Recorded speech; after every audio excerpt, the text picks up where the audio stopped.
اور آپ جس کے آگے سجدہ کرتے ہیں وہ اللہ ہے، یعنی آپ مسلمان ہیں اس لیے آپ کو اپنا مذہب چھوڑنا پڑے گا۔ کیا آپ ایسا کر سکتے ہیں؟ اللہ والے نے کہا کہ مجھے ایک بات بتائیے، آپ سب کچھ دیکھ رہے ہیں، آپ نے مجھے یہ بھی دعا دی کہ میری اولادیں ہوں اور آپ کی نسل آپ کی بیٹی سے چلے گی۔ مجھے ایک بات بتائیں، اگر ان بچوں میں سے کسی بچے کو خدا نہ خواستہ کچھ ہو گیا تو کس کو رونا پڑے گا؟ سردار نے جواب دیا، اگر خدا نہ خواستہ کچھ ایسا ہوا تو رونا مجھ کو ہی پڑے گا۔ اللہ والا نے مسکرا کر کہا، اگر یہ سارا مال لے کر مجھے رونا ہی پڑا تو آپ اپنا گھوڑا، اپنی دولت، اپنی بیٹی، ہر چیز اپنے پاس رکھ لو۔ میں خوش ہوں، میں مسلمان ہوں، میں ٹھیک ہوں۔ اگر یہ تمام چیزیں لے کر مجھے اپنا محلہ چھوڑنا پڑے تو میں اپنی جان دے کر بھی اپنے مذہب کو نہیں چھوڑوں گا۔ جس طرح آپ نے مجھے نوازا ہے، میں اسی رب کے دین کو چھوڑ کر چلا جاؤں گا۔ صرف چند پیسوں کی خاطر میں ہر دن پیسہ نہیں کر سکتا، اور اپنی درویشی میں بہت خوش ہوں۔ اللہ نے مجھے جس مقصد کے لیے بھیجا تھا وہ میرا مقصد پورا ہو جائے گا۔ گاؤں کے سردار نے پوچھا، یہ کہہ کر وہ اللہ والے جانے لگے تو سردار نے درویش کو رک جانے کا کہا اور کہنے لگے، میں نے مال دے کر تمہیں آزمایا اور تمہیں پرکھا، لیکن تم اپنے مذہب کو چھوڑنے پر راضی نہیں ہو۔ اگر تم یہی سب کرنے آئے تھے تو تمہیں اس بات کا ڈر نہیں؟ کیا تم نہیں جانتے ہم کتنے طاقتور ہیں، اور میری بیٹی اپنے عمل میں اتنی ماہر ہے کہ تمہیں یہاں کھڑے کھڑے ابھی جنگلی جانور بنا سکتی ہے۔ اللہ والے نے کہا کہ اس نے جنگلی جانور کمزور لوگوں کو بنایا ہوگا، یہ مجھے جانور بنا کر تو دکھائے۔ اس سے پہلے کہ گاؤں کا سردار اپنی بیٹی سے کچھ کہتا کہ اس پر وار کرو، اللہ والے نے جادوگرنی پر ایسی پھونک ماری کہ وہ اسی وقت ایک بہت بڑی چھپکلی بن گئی۔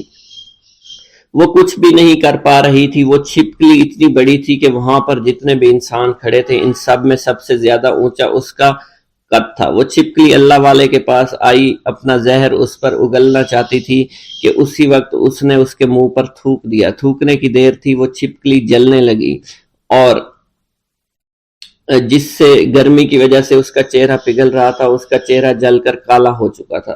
وہ مرنے والی تھی کہ سردار دوڑتا ہوا قدموں میں آ کر گر پڑا اور معافی مانگنے لگا اور کہنے لگا، حضور اس گستاخی کے لیے میں معذرت خواہ ہوں، آپ مجھے معاف کر دو، میں نے سچ میں آپ کو بہت کمزور سمجھا تھا، آپ کو آپ کا مذہب سے ہٹانا چاہا تھا۔ اگر میری بیٹی ٹھیک ہو جائے تو میں سچ کہتا ہوں یہاں پر جتنے لوگ ہیں ہم پوری کی پوری بستی مسلمان ہو جائیں گے۔ اللہ والے نے کہا کہ ہم تمہیں اپنے دین میں شامل کرنے کے لیے یہ سب نہیں کر رہے، بلکہ تم لوگ مسلمان بھائیوں پر جو ظلم کرتے ہو وہ ظلم کو ختم کرنے کے لیے ہم یہاں آئے ہیں۔ ہمارے دین میں جبر اور ظلم نہیں۔ اگر تمہارے بیٹی سے انسان بن کر سدھر جاتی ہے تو اس کو اس کی اصلی حالت میں لانے کے لیے میں خود کو اللہ کی بارگاہ میں پیش کروں گا اور دعا کروں گا۔ سردار کہنے لگا کہ ہاں میری بیٹی اصلی حالت میں اگر آ جائے تو پھر ہم کسی پر ظلم و ستم نہیں کریں گے، اور میں دل سے اپنی بیٹی کے لیے معافی چاہتا ہوں۔ آج سے یہ کوئی بھی جادو ٹونا اور مسلمانوں کو تنگ نہیں کرے گی، اور نہ ہی کسی مسلمان پر یہ ظلم اور جبر کرے گی۔ بس آپ اسے دوبارہ سے انسان بنا دے۔ اللہ والا نے چھپکلی پر دوبارہ سے پھونک ماری تو پھر سے انسان بن گئی اور اللہ والے کے قدموں سے وہ لپٹ گئی، کہنے لگی، مجھے معاف کر دیجئے، مجھے معاف کر دیجئے، میں نے اپنے آپ کو بہت طاقتور سمجھا۔ اس لڑکی کا آدھا چہرہ جل چکا تھا اور کالا ہو چکا تھا۔ وہ کہنے لگی کہ آج اپنے باپ کے ساتھ میں آپ کے دستے مبارک پر مسلمان ہونا چاہتی ہوں۔ میں وعدہ کرتی ہوں کہ آج سے اس بستی پر کوئی بھی کافر کسی مسلمان کے ساتھ بدتمیزی نہیں کرے گا، زیادتی نہیں کرے گا، ظلم اور جبر نہیں کرے گا، بلکہ ہم سب یہاں مل جل کر رہیں گے اور بھائی چارے کے ساتھ رہیں گے۔ ہم سب مسلمان ہو جائیں گے اور پھر یوں اللہ والے کے ہاتھوں پوری بستی کا سردار اور اس کی بیٹی نے اسلام قبول کر لیا، اور سردار نے اللہ والے سے اپنی بیٹی کا نکاح کر دیا، اور پھر اس بستی میں ہمیشہ کے لیے امن و امان قائم ہو گیا۔ حضرت خواجہ معین الدین چشتی مرشد کامل کی تلاش میں دشت و جبل کوہ بیاباں، شہر و شہر کربا کریا تلاش و تجسس میں پھرنے لگے، یہاں تک کہ پھرتے پھرتے آپ قصبہ ہارون پہنچ گئے۔ ہارون ایک معمولی سا قصبہ تھا جہاں حضرت عثمان، ہارونی رحمۃ اللہ علیہ رونق افروز تھے۔ ان کی وجہ سے سارا قصبہ خیر و برکت سے معمور تھا۔ خواجہ عثمان ہارونی قطب وقت تھے۔ ان کی قطبیت کا مہر منور ذو فشاں عالم تھا۔ حضرت عثمان ہارونی کی بزرگی کا چرچا دور دور تک پھیلا ہوا تھا۔ لوگ دور دراز سے جوق در جوق حاضر خدمت ہو کر مراد کے پھولوں سے جھولیاں بھر بھر کر لے جاتے۔ قصبہ ہارون ان دنوں روحانی تجلیات کا مرکز تھا۔ چشمہ معرفت کا فیض عالم جاری تھا۔ حضرت خواجہ معین الدین چشتی کو اس چشمہ صافی کی موجوں میں وہی نور جھلکتا نظر آتا جس کا مشاہدہ آپ حضرت شیخ ابراہیم قندوزی کی کرامت میں کر چکے تھے۔ ادھر نگاہ ملتے ہی شیخ کامل حضرت خواجہ عثمان ہارونی نے آپ کے دل کی خواہشات کا جائزہ لے لیا۔ حضرت خواجہ معین الدین چشتی کا حرف تمنا زبان پر لانا تھا کہ پیر و مرشد حضرت خواجہ عثمان ہارونی نے شراب معرفت کا ایک جام لبریز آپ کو پلا دیا، جس کے پیتے ہی شیشہ قلب کا زنگ دور ہو گیا۔ حجاب عظمت سامنے دکھائی دینے لگا، مگر اس جام سے آپ کی تسلی نہ ہوئی۔ ساقی دریا دل نے دوسرا ساغر بھر کر دے دیا اور تحت الثری تک تمام پردے اٹھ گئے۔ یہ جام پینے کے بعد بھی حضرت خواجہ معین الدین چشتی کی تشنگی باقی رہی تو ساقی مے خانہ معرفت نے تیسرا جام بھی بھر کر پلایا، اور اب حمزہ 2000 عالم روشن ہو گئے۔ شیخ کامل حضرت خواجہ عثمان ہارونی کیمیائے اثر سے تاڑ گئے کہ جوہر اس قابل ہے کہ ذرا سی توجہ خورشید جہاں تاب بن سکتا ہے۔ چنانچہ حضرت خواجہ عثمان ہارونی نے آپ کو اپنے حلقہ ارادت میں شامل فرما لیا۔ حضرت خواجہ معین الدین چشتی نے اپنے مرید ہونے کا واقعہ خود بیان کرتے ہوئے فرمایا کہ مجھے حضرت خواجہ عثمان ہارونی کی قدم بوسی کی سعادت حاصل ہوئی۔ میں نے سر نیاز خم کیا، حکم ہوا کہ 2 رکعت نماز اس طرح پڑھو، پہلی رکعت میں 1000 بار سورۃ فاتحہ، 1000 بار سورہ اخلاص پڑھو، دوسری رکعت بھی اسی طرح پڑھو۔ میں نے حکم کی تعمیل کی۔ اس کے بعد حضرت خواجہ عثمان ہارونی کھڑے ہو گئے، میرا ہاتھ اپنے ہاتھ میں لے کر حق تعالیٰ سے درخواست کی کہ معین الدین کو اپنی بارگاہ میں قبول فرما لے۔ اس کے بعد حضرت خواجہ عثمان ہارونی نے اپنے سر سے کلہ اتار کر میرے سر پر رکھی، اپنا خرقہ خاص عطا فرمایا۔ اس کے بعد انہوں نے فرمایا 1000 بار سورہ اخلاص پڑھو۔ تعمیل ارشاد کے بعد حضرت خواجہ عثمان ہارونی نے فرمایا کہ ہمارے خاندان میں ایک دن رات کا مجاہدہ ہے، آج تم وہ مجاہدہ کرو۔ حضرت خواجہ معین الدین چشتی فرماتے ہیں میں نے ایک دن اور ایک رات کا مجاہدہ کیا۔ اگلے دن حاضر خدمت ہوا، مرشد پاک نے بیٹھنے کا اشارہ دیا اور کہا 1000 بار سورہ اخلاص پڑھو۔ پھر فرمایا آسمان کی جانب دیکھو۔ میں نے آسمان کی جانب نگاہ دوڑائی۔ خواجہ عثمان ہارونی نے فرمایا کیا نظر آ رہا ہے؟ میں نے عرض کیا عرش اعظم تک نظر آ رہا ہے۔ اس کے بعد حضرت خواجہ عثمان ہارونی نے فرمایا کہ زمین کی طرف دیکھو۔ میں نے زمین کی طرف نگاہ دوڑائی، پوچھا کیا نظر آ رہا ہے؟ میں نے عرض کیا تحت الثری تک نظر آ رہا ہے۔ خواجہ عثمان ہارونی نے ارشاد فرمایا کہ دوبارہ دیکھو۔ میں نے اوپر دیکھا، حجاب عظمت تک کوئی پردہ دکھائی نہیں دیا۔ انہوں نے کہا اپنی آنکھیں بند کر لو۔ میں نے اپنی آنکھیں بند کی، ایک لمحہ کے بعد آنکھیں کھولنے کا حکم دیا اور اپنی 2 انگلیاں کھڑی کر لی۔ حضرت خواجہ عثمان ہارونی نے فرمایا ان دونوں انگلیوں کے درمیان نظر ڈالو، بتاؤ کیا نظر آ رہا ہے؟ میں نے عرض کی ہر 2 عالم کی کیفیت نظر آ رہی ہے۔ یہ سن کر مرشد پاک حضرت خواجہ عثمان ہارونی خوش ہوئے، فرمایا معین الدین تیرا کام پورا ہو گیا ہے۔ حضرت خواجہ معین الدین چشتی فرماتے ہیں اس کے بعد مرشد پاک حضرت خواجہ عثمان ہارونی نے مجھے سونے کی ایک اینٹ عطا کرتے ہوئے فرمایا اسے فقراء اور مساکین میں تقسیم کر دو۔ میں نے تعمیل حکم کیا۔ اس کے بعد ارشاد ہوا کہ تم ابھی میرے پاس قیام کرو، اور میں نے اس حاضری کو اپنے لیے خوش قسمتی سے نعمت تصور کیا۔ خواجہ معین الدین چشتی فرماتے ہیں میں کچھ عرصہ مرشد پاک حضرت خواجہ عثمان ہارونی کی صحبت میں رہا، اور پھر آپ کے ہمراہ حج بیت اللہ کی غرض سے عازم سفر ہوا، اور پھر جب ہم خانہ کعبہ پہنچے تو آپ نے خانہ کعبہ کا غلاف ہاتھ میں پکڑ کر یوں دعا فرمائی اے اللہ معین الدین کو قبول فرما۔ خواجہ معین الدین چشتی فرماتے ہیں اسی وقت غیب سے آواز آئی ہم نے اسے قبول فرما لیا ہے۔ حضرت خواجہ معین الدین چشتی فرماتے ہیں حج بیت اللہ کی سعادت کے بعد میں مرشد پاک حضرت خواجہ عثمان ہارونی کے ہمراہ روضہ رسول پر حاضر ہوا۔ آپ نے مجھ سے فرمایا سلام کرو۔ خواجہ معین الدین چشتی فرماتے ہیں میں نے روضہ رسول پر سلام کیا تو آواز آئی وعلیکم السلام یا قطب المشائخ۔ حضرت خواجہ معین الدین فرماتے ہیں روضہ رسول پر حاضری کے بعد مرشد پاک حضرت خواجہ عثمان ہارونی کے ہمراہ سفر کرتا ہوا بغداد پہنچا۔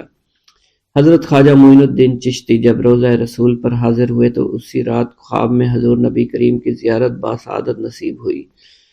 حضور نبی کریم صلی اللہ علیہ وسلم نے آپ رحمۃ اللہ علیہ کو ہندوستان کی ولایت عطا فرماتے ہوئے تبلیغ اسلام کے لیے ہندوستان جانے کا حکم دیا۔ حضرت خواجہ معین الدین چشتی فرماتے ہیں کہ میں مرشد پاک حضرت خواجہ عثمان ہارونی کے ہمراہ بغداد آیا۔ بغداد میں آپ معتکف ہو گئے اور مجھ سے فرمایا تم روزانہ چاشت کو میرے پاس آنا تاکہ میں تمہیں کچھ ضروری باتیں بتاؤں۔ پھر آپ 28 روز تک معتکف رہے۔ اسی دوران مجھے فقر کی تعلیم دیتے رہے اور اسرار و سلوک سے آگاہ کیا۔ پھر آپ نے خرقہ خاص، مصلی نالین، چوبی اور عصائے مبارک عطا فرمائے۔ پھر فرمایا کہ یہ چیزیں تمہارے پیران طریقت کی یادگار ہیں، ان کو نہایت ادب کے ساتھ اپنے پاس رکھنا اور جس کو اس کا اہل سمجھو اس کے سپرد کر دینا۔ پھر آپ نے مجھے رخصت کر دیا۔ اس وقت میری عمر 22 برس تھی۔ حضرت خواجہ معین الدین چشتی کو حضرت خواجہ عثمان ہارونی سے اس قدر عشق تھا کہ سایہ کی طرح ساتھ لگے رہتے تھے۔ جہاں کہیں مرشد پاک حضرت خواجہ عثمان ہارونی جاتے تھے، آپ ان کا بستر خواب، توشہ اور پانی کا مشکیزہ کندھے پر ڈالے اور دیگر ضروری اشیاء سر پر رکھے ہمراہ ہوا کرتے تھے۔ جہاں مرشد پاک قدم رکھتے تھے وہاں آپ اپنی آنکھیں بچھا دیا کرتے تھے۔ کامل 20 برس خدمت و اطاعت میں گزار دیے۔ اسی دوران آپ نے مرشد پاک سے معرفت اور حقیقت کی باتیں سیکھی اور فقیری کے اسرار سربستہ سے آگاہی حاصل کی۔ خواجہ معین الدین چشتی نے